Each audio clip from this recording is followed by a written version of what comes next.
सभी का स्वागत है इनफिनिटी मैथ और रीजनिंग क्लासेस में। मैं दिलीप गरासिया।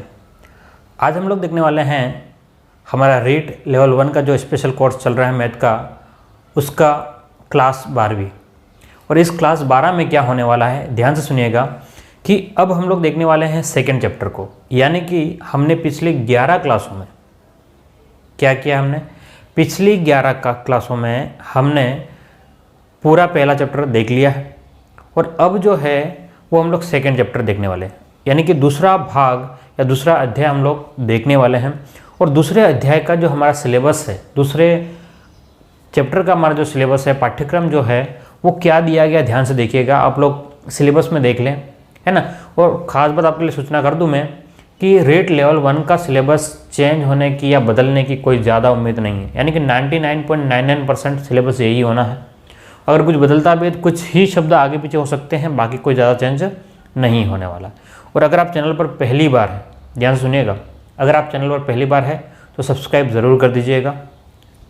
दूसरी बात, अगर आपको समझ में आएगा उसके लिए सबसे पहले ज़रूरी बात है क्या, कि जो भी चीज़ आपको समझनी है उसके लिए ज़रूरी ये है कि आपको वीडियो पूरा देखना होगा। क्या करना होगा, वीडियोज़ को पूरा देखोगे तभी समझ में आएगा, अदरवाइज समझना मुश्किल हो जाएगा। ठीक है, बहुत ही आसान सा टॉपिक हम लोग देखने वाले हैं अब कि चैप्टर सेकंड में क्या है, भिन्न की अवधारणा क्या है। ध्यान से देखिएगा, आपको दिया गया है भिन्न की अवधारणा, यानी कि भिन्न क्या होते हैं, भिन्न का मतलब क्या है। ठीक है, उसके बाद हमने देखना है, क्या देखना है, उचित भिन्न क्या है, विषम भिन्न क्या है ना। अलग अलग टाइप के भिन्नों के प्रकार है, तो हमें उन भिन्नों के बारे में समझना है और उनकी क्या करनी है, आपको तुलना करनी। क्या करनी है, आपको तुलना करनी है। ठीक है, मिश्र भिन्न क्या होता है, क्या आप जानते हैं? अगर आप लोग नहीं जानते हैं तो ज़रूर देखिएगा। उसके बाद में असमान भिन्न हर है। ठीक है, तो असमान हर वाली उचित भिन्नों की तुलना हम लोग किस प्रकार से करेंगे। और इसके बाद में भिन्नों की जोड़ बाकी गुणा भाग, इसने जोड़ बाकी दिया है लेकिन मैं साथ में आपको गुणा भाग भी सिखाऊंगा। बात समझ पा रहे हो आप? तो इसके बाद में हम लोग देखेंगे अभाज्य और संयुक्त संख्याएं। क्या देखने वाले हैं, अभाज्य और संयुक्त संख्याएं। वैसे मैं आपको याद दिला दूं कि पहले चैप्टर में, यानी कि पहला जो यूनिट था उसमें हमने अभाज्य संख्याएं और संयुक्त संख्याओं के बारे में थोड़ा तो जानकारी ले ली। अब कुछ क्वेश्चन उसके ऊपर बन रहे होंगे तो हम लोग और भी देख लेंगे। मेरी बात समझ पा रहे हैं आप लोग? चलिए, उसके बाद में हमारे पास में एक टॉपिक है अभाज्य गुणनखंड। ये भी हमने कुछ भाग देखा है और कुछ है तो उसको भी हम लोग अच्छे से देख लेंगे। और लास्ट जो हमारे पास में LCM और HCF है, इस चैप्टर में क्या है, LCM और HCF है। वैसे मैं आपकी जानकारी के लिए बता दूं कि मैंने इस चैनल में, है ना, इनफिनिटी मैथ और रीजनिंग चैनल में LCM और HCF का चैप्टर जो पटवार के नाम से अपलोड कर रखा है। आप लोग चाहें तो अगर इनमें से कोई मैं रेगुलर वीडियो, अगर मान लो किसी दिन का गैप पड़ता तो आप लोग उस चैप्टर को कंप्लीट कर लें। LCM और HCF का मैंने अपलोड कर दिया है, आप लोग प्लेलिस्ट में जा करके देख लें। वही तरीका है, इससे मैं यहाँ पर जिस लेवल से पढ़ाऊँगा उस लेवल से बेहतर लेवल का वहाँ पर है। क्यों? क्योंकि पटवारी में 0 से मैंने बहुत अच्छे तरीके से 10-12 वीडियो डाले उसके।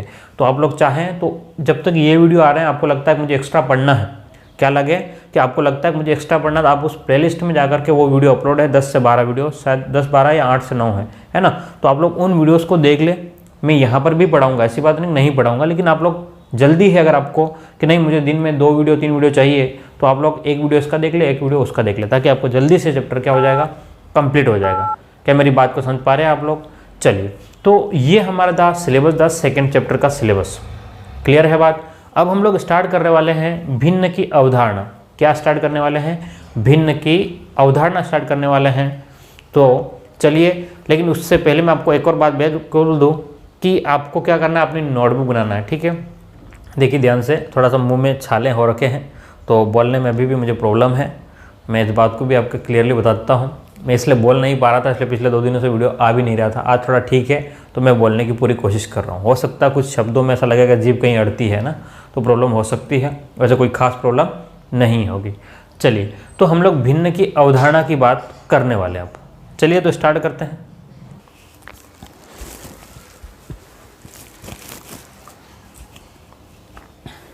तो चलिए अब हम लोग हमारा स्टार्ट करते हैं कि भिन्न की अवधारणा क्या है। क्या देख रहे हैं हम लोग, भिन्न की अवधारणा यानी कि भिन्नों का कॉन्सेप्ट, भिन्न की अवधारणा।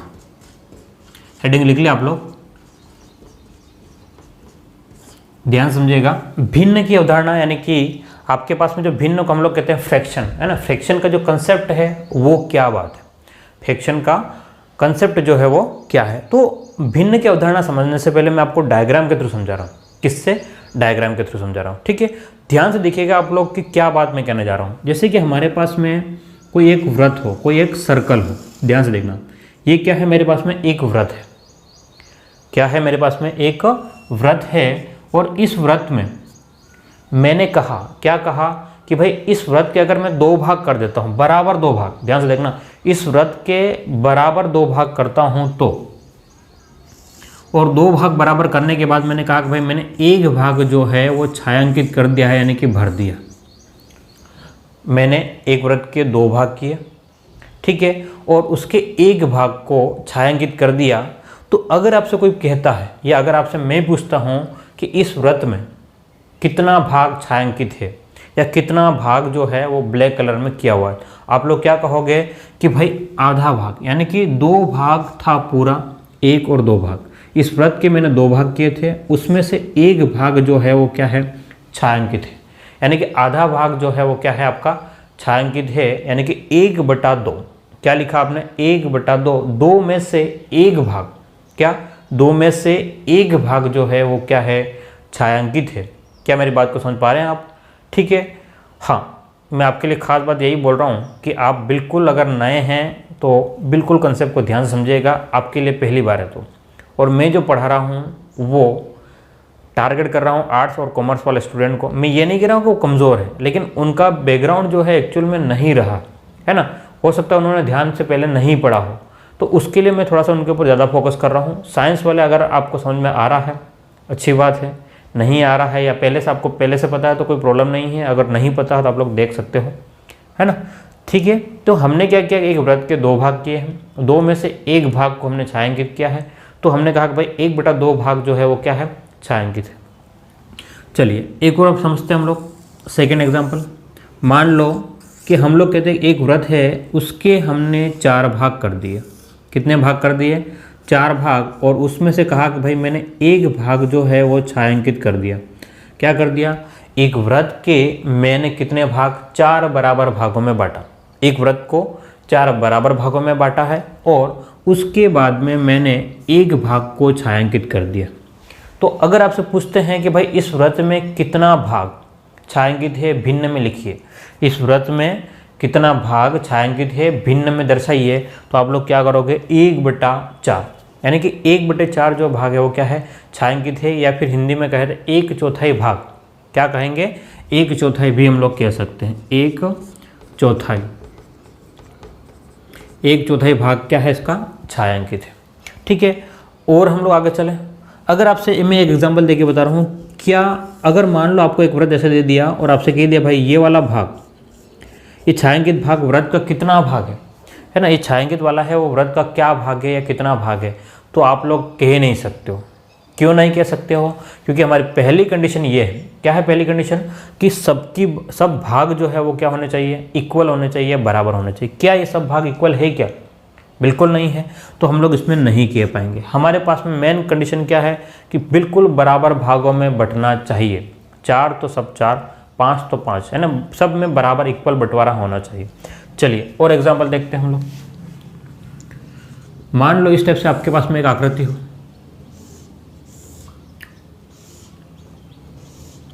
इस टाइप से आपके पास में आकृति हो और आपसे कहता है कि 1-2 भाग छायांकित कर लेते हैं हम लोग।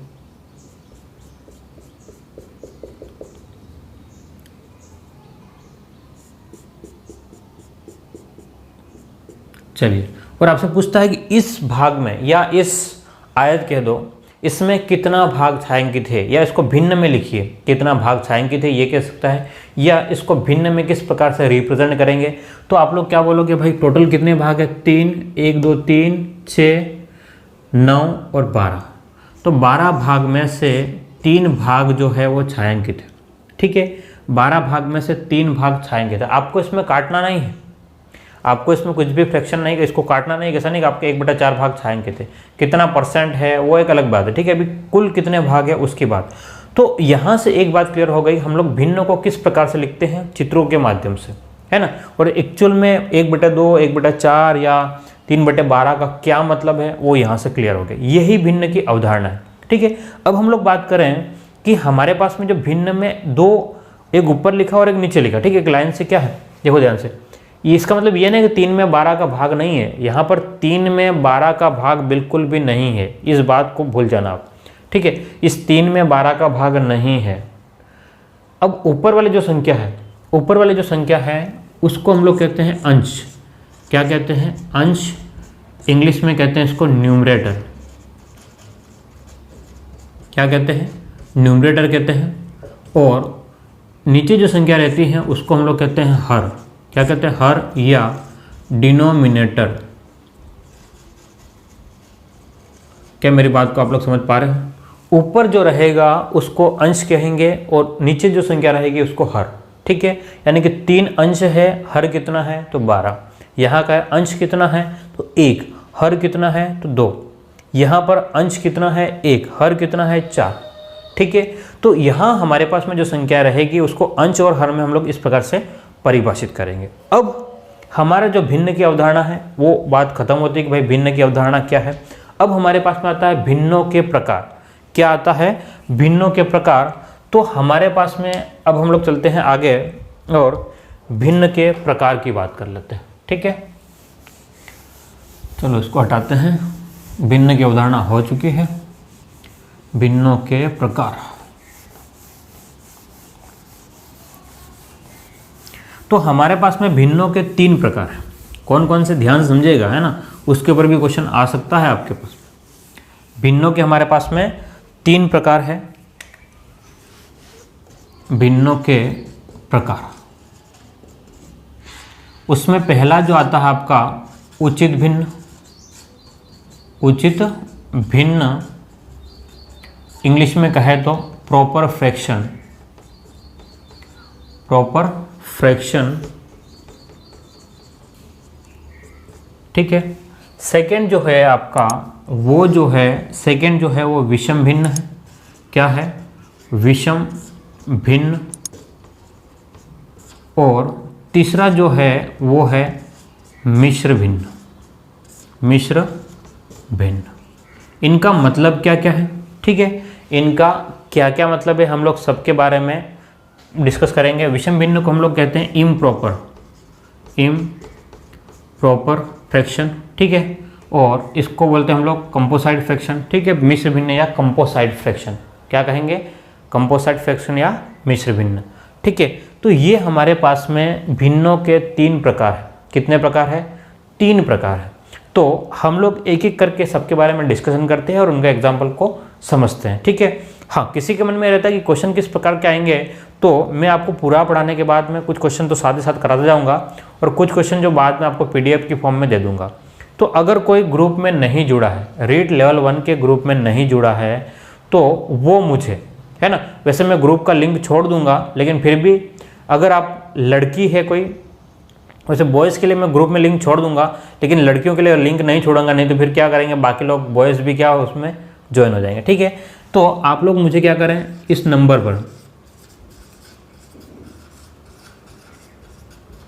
इस नंबर पर मुझे अपना नाम, है ना, और डिस्ट्रिक्ट, ठीक है, नाम और डिस्ट्रिक्ट के साथ में मुझे मैसेज कर दें ताकि मैं उसको ग्रुप में ऐड कर लूँ। क्या कर लूँ, मैं उसको ग्रुप में ऐड कर लूँ, ठीक है। वैसे मैं ग्रुप का लिंक छोड़ दूंगा डिस्क्रिप्शन में, आप लोग वहाँ जा करके भी देख सकते हो, लेकिन अगर कोई वहाँ ज्वाइन नहीं करता है तो मुझे इस नंबर पे क्या कर ले, मैसेज कर दे ताकि मैं उसको ग्रुप में ऐड कर लूँ।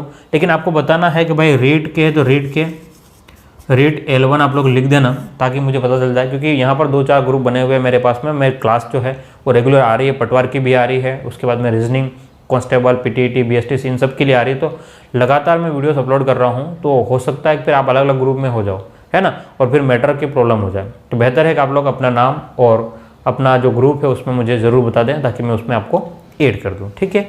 अब हम लोग आगे चलते हैं भिन्नों के प्रकार में। चलिए, तो अब हम लोग देखने वाले हैं, क्या देखने वाले हैं, उचित भिन्न के बारे में, यानी कि प्रॉपर फ्रैक्शन, ठीक है। क्या देखने वाले हैं, प्रॉपर फ्रैक्शन के बारे में समझने वाले हैं। तो सवाल ये है कि आखिर में उचित भिन्न क्या है ना, उचित भिन्न क्या है।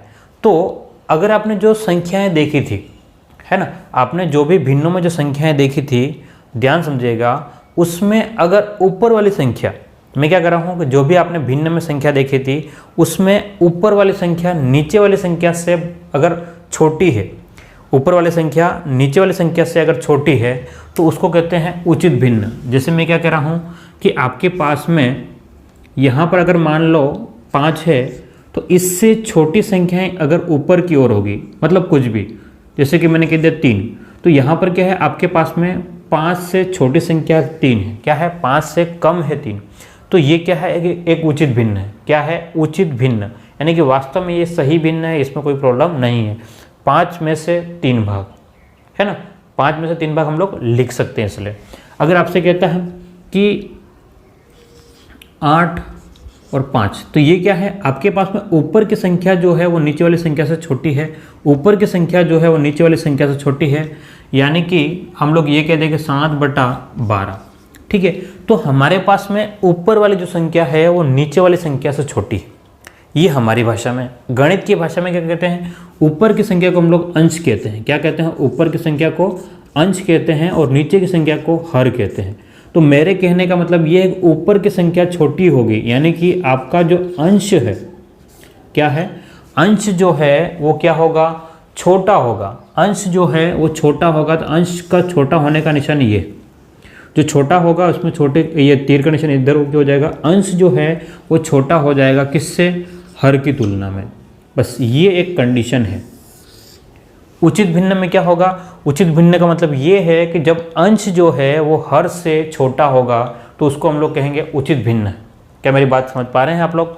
अगर आप समझ पा रहे हैं तो लाइक ज़रूर कीजिएगा, और कुछ प्रॉब्लम हो रही है समझने में तो कमेंट बॉक्स में ज़रूर लिखें कि कुछ समझ में नहीं आ रहा है, कहाँ प्रॉब्लम है। ठीक है, और समझ में आ रहा है तब भी आप लोग कमेंट बॉक्स में जा कर के लिखें, ताकि मुझे थोड़ा सा क्या हो कि मोटिवेशन मिलता है कि भाई लोगों को पसंद तो आ रहा है। कुछ लोग ऐसे भी हैं कि बिना वीडियोस को देखे डिसलाइक मार देते हैं, है ना। मैं आपसे रिक्वेस्ट कर रहा हूँ कि अगर आप वीडियो देख रहे हो, आपको पसंद नहीं आ रहा है, डिसलाइक कीजिए आप बिल्कुल बिंदास तरीके से, लेकिन साथ में कमेंट बॉक्स में लिख दें कि आपको क्या चीज़ पसंद नहीं आई, ताकि मैं उसमें और इम्प्रूवमेंट करूँ। भाई बात समझ रहे हो आप? चलिए तो हम लोग आगे देखते हैं। यहाँ अंश है और यहाँ पर क्या है आपका हर है। ठीक है, तो अंश जो है वो अगर हर से छोटा होगा, अंश जो है हर से छोटा होगा तो उचित भिन्न कहलाएगा।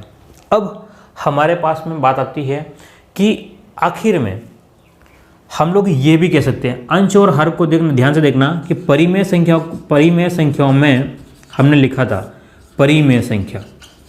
क्या लिखा था? परिमेय संख्या। जब किसी भी संख्या को P/Q में लिख सकते हैं, जब दो अलग अलग पूर्णांक संख्याओं को अगर हम लोग P/Q में लिख सकते हैं तो उसको हम लोग क्या कहते हैं? परिमेय संख्या कहते हैं। यानी कि ये 3/5 है, ये भी परिमेय संख्या है, 5/8 भी परिमेय संख्या है, और 7/12 भी क्या है? परिमेय संख्या ही है। तो हमारे कहने का मतलब ये है कि अगर ऊपर वाली संख्या नीचे वाली संख्या से छोटी होगी, ऊपर वाली संख्या जो है वो नीचे वाली संख्या से छोटी होगी, तो इसका ये मतलब है। क्या मतलब? ध्यान से देखिएगा, मैं भाग दे करके एक बात बताता हूँ आपको। जैसे कि मान लो 3/4 है मेरे पास। 3/4 का मतलब ये है कि अगर मैं 4 का भाग 3 में लगाता हूँ तो 0 लगाऊंगा, पॉइंट करके मैंने लिखा यहाँ पर 4 7 28, माइनस किया, कितना बचा? 2 पॉइंट लगा, इसलिए मैंने 0 लगा दिया, 75। तो 0.75 है। क्या है? 0.75। और ये 0.75 जो है वो कम है, 0.75 जो है वो कम है किससे? 1 से, क्योंकि ये पॉइंट में चला गया। ध्यान से देखना, यहाँ पर 1 से कम है, यानी कि कहने का मतलब ये है कि आपके पास में कोई भी उचित भिन्न होगी, कोई भी उचित भिन्न है, यानी कि P/Q जो है वो हमेशा क्या रहेगा? 1 से कम रहेगा। तो उचित भिन्न के लिए क्या कंडीशन है आपके पास में? परिमेय संख्या को अभी आपको नहीं लिखना, सिर्फ मैंने समझाने के लिए लिखा है परिमेय संख्या।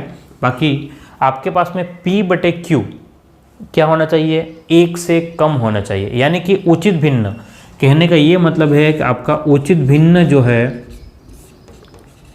वो क्या होगा? उचित भिन्न जो होगा वो 1 से कम होगा। उचित भिन्न हमेशा क्या रहेगा? 1 से कम रहेगा उचित भिन्न का मान। ठीक है, चलिए अब आपके इसके ऊपर क्वेश्चन आ चुका है, ध्यान से देखिएगा। क्वेश्चन किस प्रकार से आया है उसको समझिए। क्वेश्चन किस प्रकार से आया हुआ है, एक क्वेश्चन देखिए कि निम्न में से उचित भिन्न हेतु सही है। क्वेश्चन क्या दे दिया, निम्न में से उचित भिन्न हेतु सही है, और आपको ऑप्शन दे दिया, ऑप्शन ए जो दिया हुआ है वो P/Q बड़ा है 1 से, बी ऑप्शन दिया है P/Q छोटा है 1 से, और सी ऑप्शन दिया है P/Q छोटा और बराबर है 1 से, और डी ऑप्शन दिया है इनमें से कोई नहीं। अब ध्यान से देखिएगा, मैंने क्या बात बोली थी। उचित भिन्न का मतलब क्या है कि अंश जब छोटा होगा हर से तो उचित भिन्न कहते हैं, यानी कि अंश छोटा है हर से, ये भी पूछ सकता है, या फिर आपके पास में P/Q यानी कि उचित भिन्न जो है हमेशा 1 से छोटा रहेगा। P/Q लिखा हुआ मिल सकता है, या फिर उचित भिन्न भी। तो आपके पास में कौन सा ऑप्शन सही हो जाएगा, बी सही हो जाएगा। तो आप लोग इसको लिख लीजिएगा, हम लोग और आगे चलते हैं। चलिए लिख लिया, हाँ या ना। अब हम लोग क्या देखने वाले हैं, ध्यान से देखिएगा। उचित भिन्न का मतलब हमें समझ में आ चुका है कि भाई अंश जो है वो छोटा है हर से। अब हम लोग देखते हैं कि उचित भिन्न को हम लोग चित्र में किस प्रकार से लिखते हैं, है ना, जो मैंने ऑलरेडी बता चुका हूँ वैसे, लेकिन मैं थोड़ा सा आपको याद दिला दूँ कि उचित भिन्न को डायग्राम के द्वारा, रेखा चित्र में किस प्रकार से हम लोग दिखाते हैं।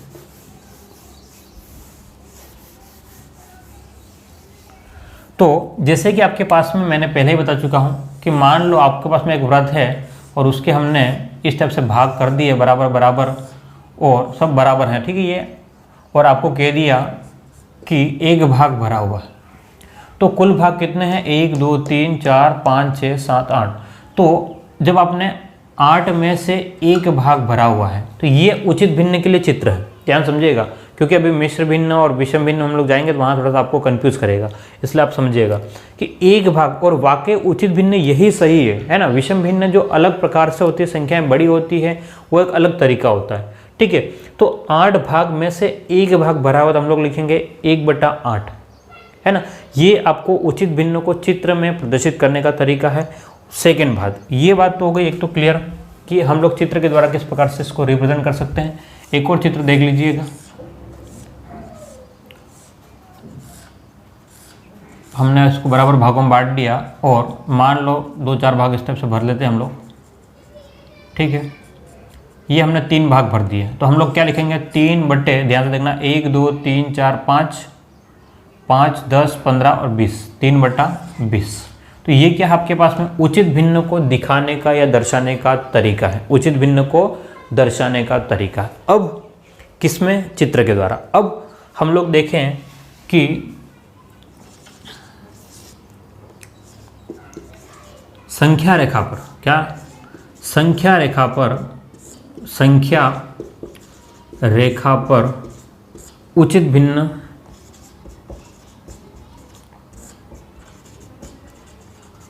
दर्शाना। संख्या रेखा पर हम लोग उचित भिन्न को किस प्रकार से लिखेंगे, क्या मेरी बात को समझ पा रहे हैं आप, है ना। तो ध्यान से देखिएगा। देखो एक चीज़ तो ये है कि यहाँ मुझे वीडियो रिकॉर्ड करने में बहुत प्रॉब्लम रहती है। प्रॉब्लम ये है क्योंकि सामने स्टूडेंट नहीं है, बिना स्टूडेंट के साथ सिर्फ कैमरे से बात करना थोड़ा मुश्किल रहता है ना, तो मैं ज़्यादा बात नहीं कर पाता हूँ, क्योंकि पढ़ाई के अलावा क्या बात करूँ, कोई सामने है ही नहीं, तो ठीक है।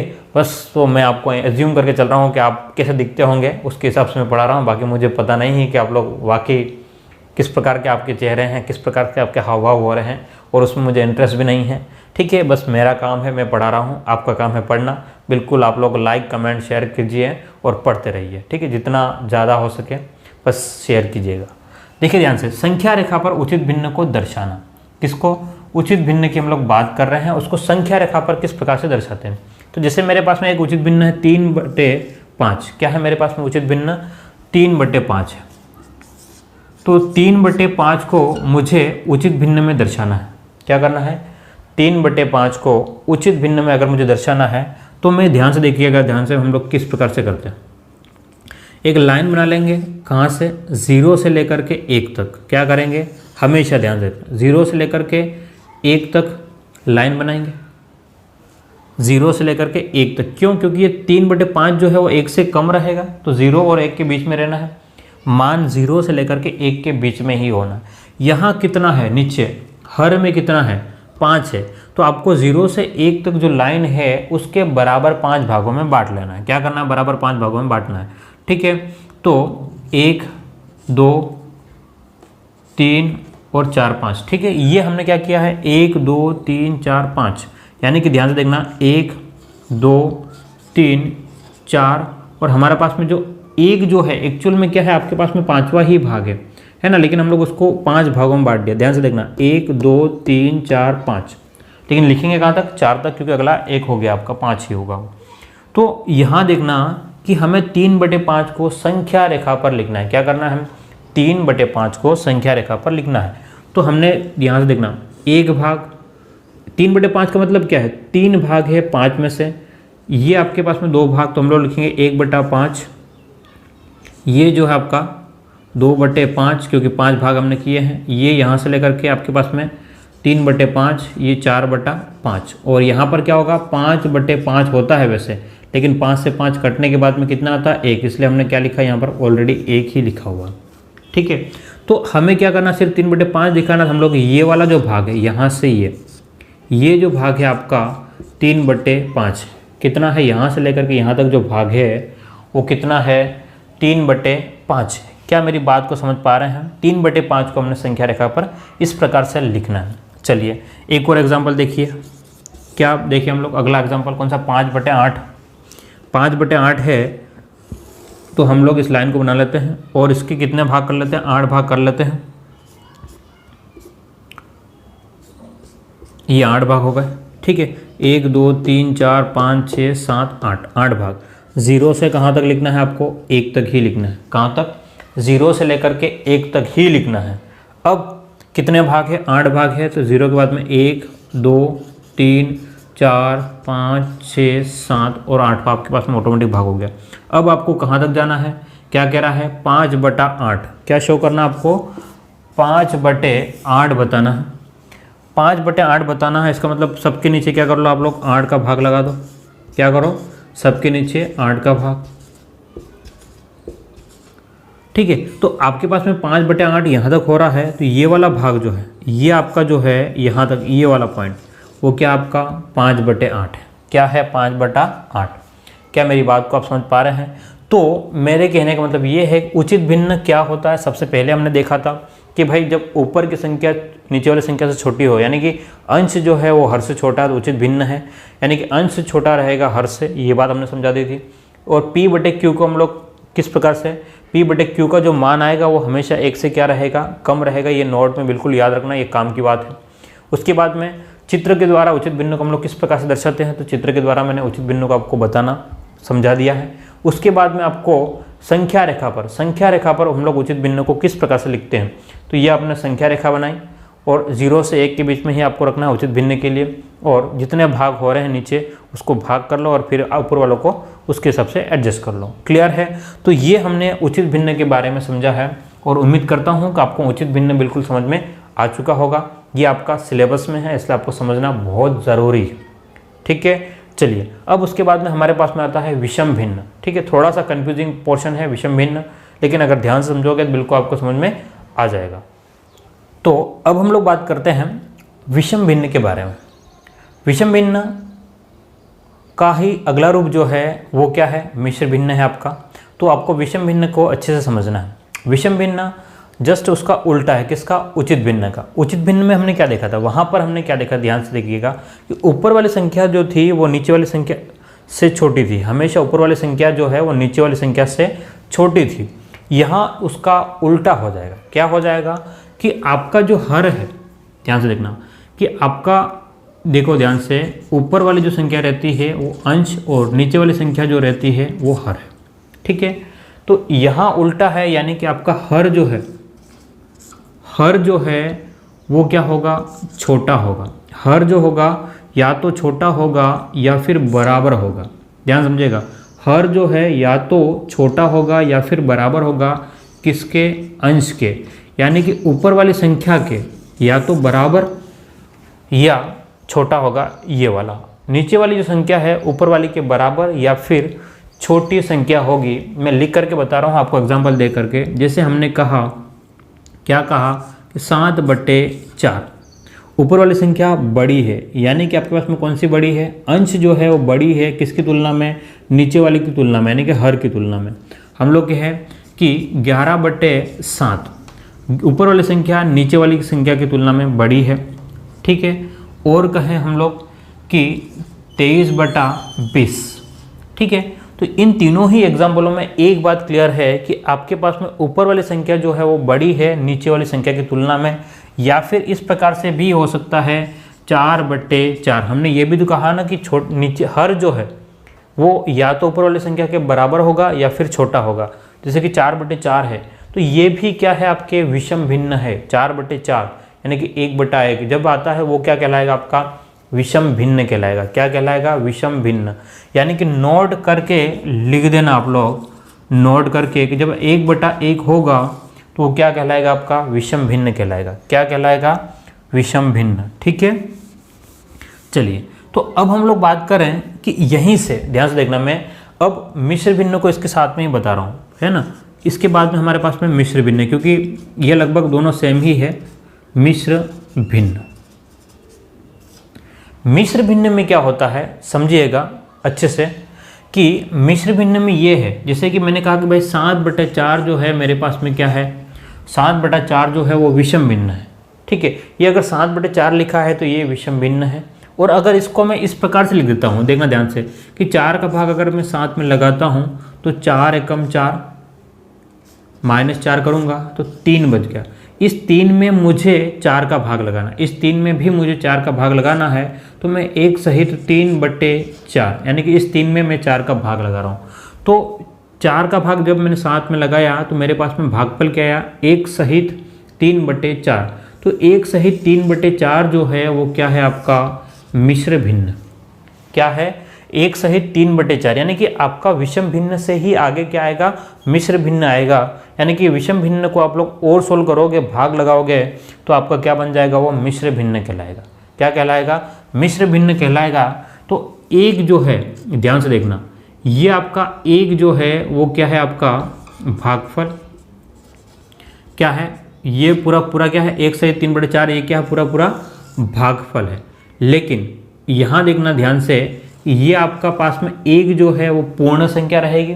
क्या रहेगी, एक जो है वो क्या है आपकी पूर्ण संख्या है, और है ना, पूर्ण संख्या उसमें भी क्या है कि आपका 0 को छोड़ करके, ऐसा नहीं बिल्कुल 0 आ जाए। तो एक जो है वो पूर्ण संख्या है और 3/4 जो है वो क्या है आपका उचित भिन्न रहेगा, ठीक है।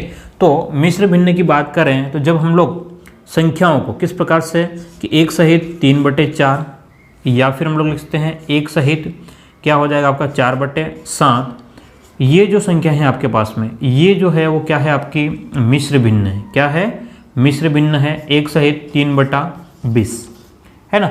बात समझ रहे हो, ये क्या आपका मिश्र भिन्न है। और किस प्रकार से आता है वो आपने देखा है कि हम लोग इसका भाग लगाएंगे तब आता है। बात समझ रहे हो। तो इसका क्या मतलब है, 1 सहित 3/4 का मतलब क्या है, अब ये बात भी समझ लीजिएगा। 1 सहित 3/4 का क्या मतलब है, ये भी अच्छे से समझिएगा आप। जैसे कि मैंने लिखा, क्या लिखा कि 1 सहित 3/4, यानी कि इसको कहने का मतलब यही है, ध्यान से देखिएगा, कि 1 प्लस में 3/4 है, 1 प्लस में क्या है आपका 3/4 है, और 3/4 जो है वो क्या है आपका, 3/4 को हमने पहले ही बोला है क्या है, ये उचित भिन्न। क्या है, उचित भिन्न। पहले एग्जाम्पल देख चुके हम लोग, पहला वाला टाइप जो है। और ये जो आपके पास में है वो पूर्ण संख्या है। क्या है, पूर्ण संख्या। एग्जाम में वैसे आपसे कोई नहीं पूछेगा ये, लेकिन आपको थोड़ा सा बेसिक, बिल्कुल बेसिक, मैंने कहा ना भाई 0 से हम लोग एक अच्छे से बेसिक सीखने वाले हैं, तो मैं सब कुछ चीज़ें बताऊँगा। तो ये हमेशा इधर वाली संख्या जो रहेगी आपकी पूर्ण संख्या रहेगी। तो अगर आपको इसको जोड़ना पड़े, 1 प्लस में 3/4, तो आप लोग यहाँ लघुत्तम ले लोगे। 1 और 4 का एलसीएम, 1 और 4 का एलसीएम अगर आपको नहीं आता है कोई प्रॉब्लम नहीं, इनका क्रॉस गुणा कर लो, 4 × 1 4, है ना, 4 एकम 4, और 1 का गुणा 3 में किया, 3 एकम 3, बटे में इन दोनों का आपस में गुणा कर लो, 4 इंटू 1 करोगे 4, तो आपको वापस 7/4 आ गया। क्या 7/4? हमने यही तो बोला, 7/4 को तो 103/4 लिखा है। तो हम लोग मिश्र भिन्न को विषम भिन्न में बदल सकते हैं। ये आपके पास में जोड़ लिखने का तरीका है। यानी कि हम लोग कह सकते हैं अगर मेरे पास में ये वाली संख्या को मैं लिखना चाहूँ तो a सही b/c भी लिख सकता हूँ। क्या लिख सकता हूँ? ये वाली संख्या मेरे लिए a रहेगी, ये 3/4 है वो b/c भी लिख सकते हैं। वैसे इतना ज़्यादा आपको उलझने की ज़रूरत नहीं है, जितना बता रहा हूँ बस आपको ध्यान में रखना कि ये मिश्र भिन्न क्या होती है, ये मिश्र रूप में आपको लिखा रहेगा, ये मिश्र भिन्न है। ठीक है, चलो तो अब हम लोग बात कर लेते हैं आगे। क्या बात करें कि भाई इसको चित्र के द्वारा विषम भिन्न को हम लोग किस प्रकार से दर्शाएंगे। विषम भिन्न और मिश्र भिन्न दोनों सेम है। अब ठीक है, मेरी बात को समझ पा रहे हो? अगर हम लोग डायग्राम पे बताएंगे दोनों को एक ही डायग्राम से बताएंगे, अलग अलग नहीं, क्योंकि इसी का आगे का रूप जो है वो मिश्र भिन्न होता है, इसी का ही तो आगे का रूप है, इसलिए हम लोग दोनों को एक चित्र के द्वारा दर्शाते हैं। तो जैसे कि अगर हमारे पास में लिखना पड़े, क्या लिखना पड़े? 7/4। तो ध्यान से देखिएगा, मेरे पास में एक व्रत है, इसके 4 भाग कर लिए, और मेरे पास में अगला व्रत है, ध्यान से देखिएगा, इसके मैंने 4 भाग कर लिए। ठीक है, कितने भाग कर लिए मैंने? इसके 4 भाग कर लिया। अब ध्यान से देखना कि उसका एक भाग है यहाँ से भरा हुआ। बात को समझेगा चित्र के द्वारा, यहाँ थोड़ा सा कंफ्यूजिंग भाग है, मैं क्लियरली बता रहा हूँ। ठीक है, तो किसी भी एक व्रत के 4 भाग हो गए, किसी भी एक व्रत के क्या है? 4 भाग हो गए। अब उस 4 भाग में से खाली भाग कितने हैं? 4 भाग में से ध्यान से देखिएगा, 1 2 3 4 और 5 6 7, तो आपके 7 भाग खाली है। जब कितने टोटल भाग कितने किए थे हमने? 4 किए थे। कितने भाग किए थे? जब हमने टोटल भाग 4 किए थे तब 7 खाली थे। तो आपको क्या लिखना है? 1 2 3 4 5 6 7, तो 7 भाग खाली है किसकी तुलना में? जब हमने 4 भाग किए थे। तो ये लिखने का तरीका है चित्र के द्वारा। किसके द्वारा? चित्र के द्वारा इसको लिखने का ये तरीका रहेगा। एक और समझिएगा, जिससे हमने कहा क्या हमारे पास में 11/7 है। ठीक है, अगर आप लोग 11/7 को बनाना चाहो तब भी बना सकते हो, है ना। हम लोग इस टाइप से बनाते हैं इसको,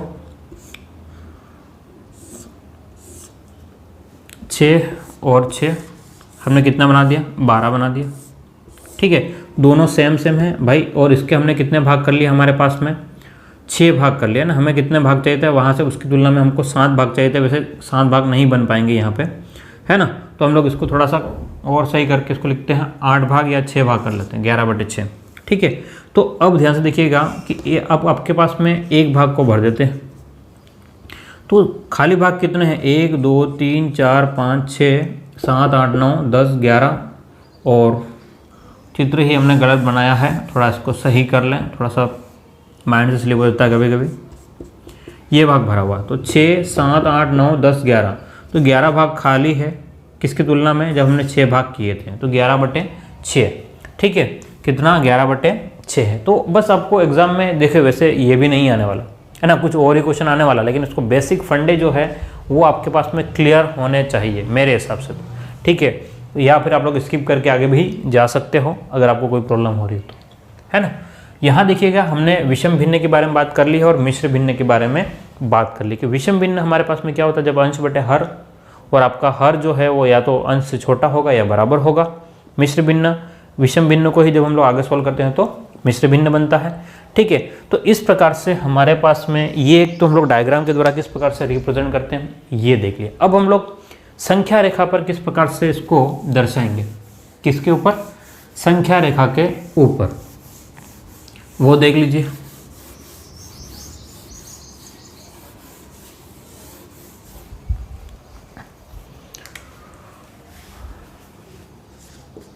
संख्या रेखा पर, संख्या रेखा पर विषम भिन्न, और साथ में हम लोग इसको लिखते हैं मिश्र भिन्न। क्या मेरी बात को समझ रहे हो? संख्या रेखा पर विषम भिन्न और मिश्र भिन्न को हम लोग किस प्रकार से रिप्रेजेंट करेंगे ये हमको देखना है ना। तो देखो ध्यान से कि अगर हमें कह दिया, क्या कह दिया कि 7/4 विषम भिन्न है, 7/4 क्या है? विषम भिन्न, और विषम भिन्न को हमने किस में बदल लिया? मिश्र भिन्न में। ठीक है, तो अगर मैं इसको रिप्रेजेंट करूँ या इसको, एक ही बात है। और इसको मैं विषम भिन्न को डायरेक्टली रिप्रेजेंट नहीं कर सकता हूँ, ध्यान सुनिएगा, मैं विषम भिन्न को डायरेक्टली रिप्रेजेंट नहीं कर सकता हूँ लाइन पर, तो मुझे उसको मिश्र भिन्न में बदलना पड़ेगा। इसको मुझे मिश्र भिन्न में क्या करना पड़ेगा, बदलना पड़ेगा। तो जब 7/4 को मैं इसमें बदलता हूँ तो 1 सहित 3/4 है। यानी कि कहने का मतलब ये है कि मेरे पास में कितना, एक, ये अपने आप में एक अलग भाग है, एक पूरा है, और उसके बाद में अगला जो है वो 1 का 3/4 है। यानी कि अगला जो है वो सेकंड भाग के, अगर आप लोग 4 भाग करते हो तो उसके 3 भाग भरने। कैसे, समझिएगा। मान लो मेरे पास में 0 यहाँ पर है, यहाँ पे 1 है और यहाँ पर 2 है। तो 1 जो है वो तो पूरा है मेरे पास में, मैंने पूरी इस लाइन के कितने भाग किए, 2 भाग। उस 1 तो जो है वो मेरे पास में कंप्लीटली है, लेकिन सेकंड जो है उसका 3/4 है। 3/4 का मतलब सेकंड भाग का मैं 4 भाग करूँगा, यानी कि 1 2 3 4, सेकंड भाग के 4 भाग किए हैं, और उसमें से मेरे पास में कितने हैं, 3 भाग है। तो कुल मिलाकर के मुझे अगर लिखना पड़े तो ये पूरा जो है यहाँ से लेकर के यहाँ तक, ये क्या है आपके पास में, 1 सहित 3/4 है। एक तो ये पूरा, और यहाँ से लेकर के यहाँ तक 3/4, ये कितना है, 3/4 और 1 में जब आप लोग 3/4 जोड़ोगे, 1 में जब आप 3/4 जोड़ोगे तो 4 और 3 7/4 आपका आंसर आता है। ठीक है, तो आपको सिर्फ रिप्रेजेंट करना है, बताना है कि लाइन पे किस प्रकार से बनता है। तो आपने क्या किया, एक पूरा भाग बना दिया, और उसके बाद में जो कितना है, 4 में से 3 भाग है, तो आपने 4 भाग करके उसके 3 भाग कर लेना। ठीक है, एक और देखिए, जैसे कि हमने इसको लिख दिया, आपके पास में कौन सा था, हमने यहाँ पर 11/7 ही वापस को कर लो, 1 सहित 4/7 है। कितना है, 1 सहित 4/7 है। तो एक लाइन खींच दी हमने, कहाँ से, 0 1 और 2। ठीक है, अब देखना कि पहले में मेरे पास में 1 पूरा है, यानी कि ये वाला पोर्शन तो मुझे पूरा लेना है, लेकिन अगले वाले के लिए कितने भाग करने हैं, 7 भाग करने हैं, और 7 में से मुझे 4 लेने हैं। तो मैं इसके कितने भाग करूँगा, 7 भाग करूँगा, 1 2 3 4, 1 2 3 4 5 6 और 7। ठीक है, ये 7 भाग मैंने कर लिए। ध्यान से देखिएगा, 1 2 3 4 5 6 और 7। तो मुझे कितना है, 7 का भाग लगाना है, 1/7 1/7 1/7 1/7 और 1/7। तो मुझे किस पॉइंट तक पहुंचना होगा, इस पॉइंट तक पहुंचना होगा। ठीक है, तो ये वाला जो पोर्शन है हमारे पास में वो कितना है, 1 सहित 4/7 है। कितना है, 1 सहित 4/7। तो हम लोग विषम भिन्न या मिश्र भिन्न को लाइन पर किस प्रकार से दर्शा सकते हैं, ये एक तरीका है। क्या है, ये एक तरीका है। आप लोग उसको ध्यान से समझिएगा और अपनी नोटबुक में नोट डाउन कर लें। ठीक है, तो हमने अभी तक देखा है क्या है कि भिन्न की अवधारणा, यानी कि भिन्न का कंसेप्ट क्या है वो देखा है, और उसके बाद में हमने क्या देख लिया कि भिन्न के क्या क्या प्रकार होते हैं, ये देख लिया। ठीक है, अब हम लोग देखने वाले हैं कि भाई हम लोग भिन्नों को किस प्रकार से समान हर या समान अंश में बदलते हैं, अलग अलग जब होते हैं तो। ठीक है, तो चलिए हम लोग देखते हैं आगे। चलिए, तो अब हम लोग बात कर लेते हैं कि किसी भी भिन्न को सरलतम रूप में किस प्रकार से बदला जाता है। किसी भी भिन्न को सरलतम रूप में किस प्रकार से बदलते हैं, तो हेडिंग लिख लीजिएगा, भिन्न को सरलतम रूप में बदलना। किसको, भिन्न को सरलतम रूप में बदलना। यानी कि आपको कोई भी भिन्न दिया गया, क्या कह रहा हूँ मैं, कि आपको जब कोई भी भिन्न दिया गया है तो उसको, उस भिन्न को आप किस प्रकार से सरल भिन्न में, यानी कि सिंपलेस्ट फॉर्म में कन्वर्ट कर सकते हो, इस बारे में हम लोग बात करने वाले। ठीक है, तो ध्यान से देखिएगा, यहाँ करना कुछ नहीं है, बस आपको पहाड़ा आना चाहिए, भाग आना चाहिए, टेबल आना चाहिए, है ना, बात समझ रहे हो। जैसे कि मैंने कहा कि हमारे पास में 4/8 एक भिन्न है ना, 4/8 एक भिन्न है, और आपको पता है कि भाई ऊपर वाली छोटी संख्या है और नीचे वाले बड़ी है, तो ये क्या उचित भिन्न है। ठीक है, लेकिन आपको कहा है कि भाई इस भिन्न को सरलतम रूप में बदलो। किसमें, सरलतम रूप में बदलना, यानी कि कहने का मतलब है इसको सरल कर दो। सरल कर दो का मतलब इसको ऐसे पहाड़े से काटो कि दोनों सेम पहाड़े से कट जाएं और अंत में एक भी पहाड़े से नहीं कटे। कैसे, जैसे कि मैंने इसको 2 के पहाड़े से काटा, 2 के पहाड़ा बोलना है, 2 का पहाड़ा कितनी बार, 2 दूनी 4, यानी कि मैंने 2 बार जब बोलता हूँ तो 4 आता है 2 का पहाड़ा, तो 2 के पहाड़े से ही मुझे इसको भी काटना पड़ेगा। कितनी बार बोलूँगा 2 का पहाड़ा, 4 बार। समझ रहे हो, जब 2 का पहाड़ा मैं 2 बार बोलता हूँ तब मुझे मेरे पास में 4 आते हैं, और जब 2 का पहाड़ा मैं 4 बार बोलता हूँ तब 8 आता है। तो मैंने इसको काट दिया। क्या इसको और भी सोल्व कर सकता हूँ मैं? हाँ, इसको और भी सोल्व कर सकता हूँ 2 के पहाड़े से। 2 एकम 2, 2 दूनी 4, यानी कि 1/2। तो 4/8 को मैं 1/2 जो है वो सरलतम रूप है। अब इससे आगे ये नहीं कटेगा, इससे आगे अब ये नहीं कटेगा। तो भिन्न को मैंने किस में बदल दिया, ये सरलतम रूप में। एक ही पहाड़े से काटना है, सेम टेबल से, ठीक है। जैसे कि हम लोग और एग्जाम्पल देखते हैं, देखिए ध्यान से। अगर मैं लिखता हूँ कि 27/30 लिख दिया है ना, कितना लिखा, 30 की जगह मैं 33 कर लेता हूँ, ठीक है। 27/33। तो अब ध्यान से देखिएगा कौन से पहाड़े से कट रहा है। तो आपको दिख रहा है 2 के पहाड़े से तो कटना नहीं है। कौन से पहाड़े से कटेगा, 3 के पहाड़े से। तो ये जिस पहाड़े से कटेगा उसी को, मतलब उसी पहाड़े से इसको भी काटना। तो 3 के पहाड़े से 3 एकम 3, 3 एकम 3। तो 3 के पहाड़े से 3 9 27। तो 9 बटे कितना आ गया हमारे पास में, 9/11। तो ये देखना ध्यान से, ये आपका भिन्न था, उसको हमने सरलतम रूप कर दिया है। यानी कि कहने का मतलब ये है कि इन दोनों का जब आप HCF निकालोगे 9 और 11 का, याद रखना भी कि भाई जब इनका HCF जो आएगा, HCF 9 और 11 का, वो हमेशा क्या आएगा, 1 आएगा। यानी कि इससे ज़्यादा और कभी भी नहीं कटेगा, है ना। जब सबसे एंड पे पहुंच जाते हैं और किसी भी पहाड़े से जब नहीं कटता है तो हम लोग उसको कहेंगे सरलतम रूप। और सरलतम रूप का HCF, ठीक है, मैं बताऊंगा। HCF का मतलब होता है मसप। क्या होता है, मसप या मसवा भी आप लोग कह सकते हो, मसप मसवा कुछ भी, ठीक है, हायर कॉमन फैक्टर।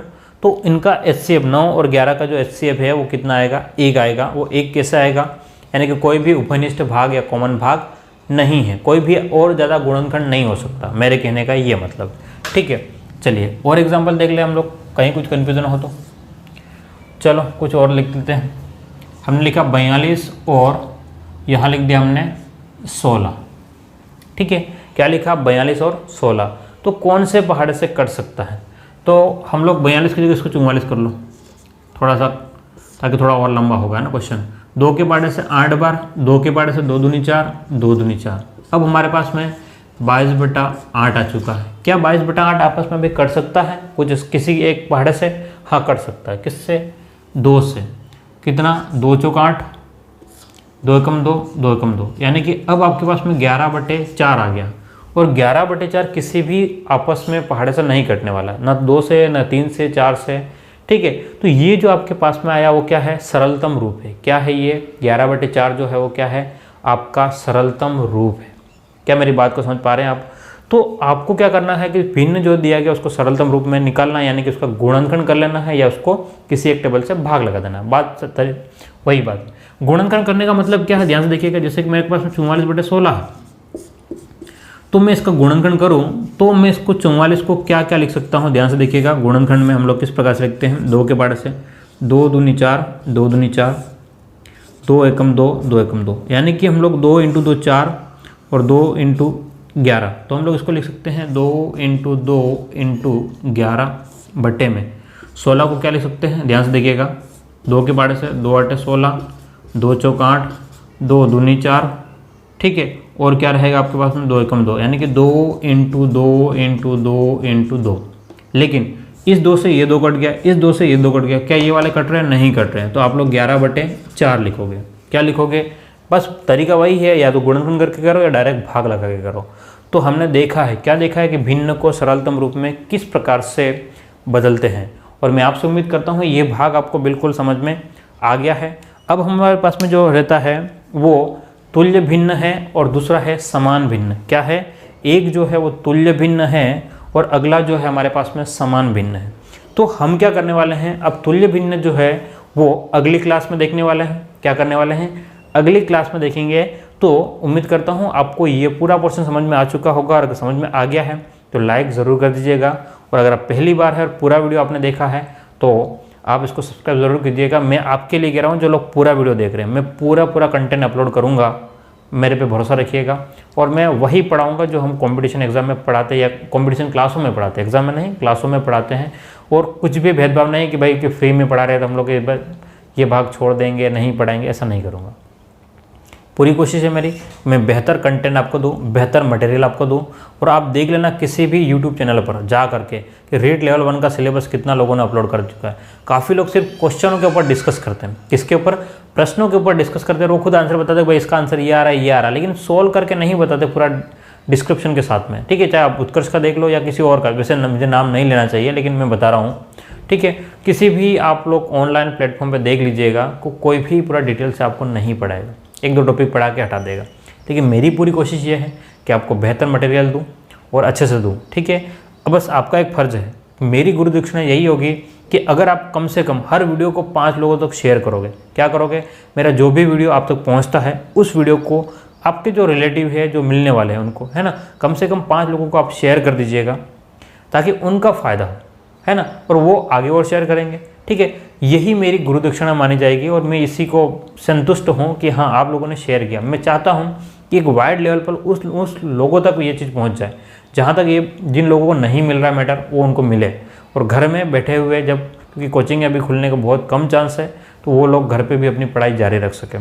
तो आप मेरा साथ दीजिए, मैं आपका साथ दूंगा और हम मिल करके आगे बढ़ेंगे। थैंक यू, फिर मिलते हैं हम अगली क्लास में। ओके।